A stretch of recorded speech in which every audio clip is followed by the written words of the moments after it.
Indah Diao.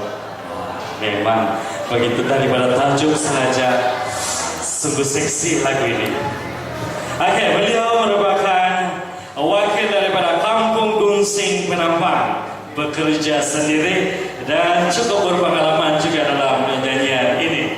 Beliau yang dimaksudkan adalah Zahir Winnie Lidiwis. Majelis dengan segala hormatnya menjemput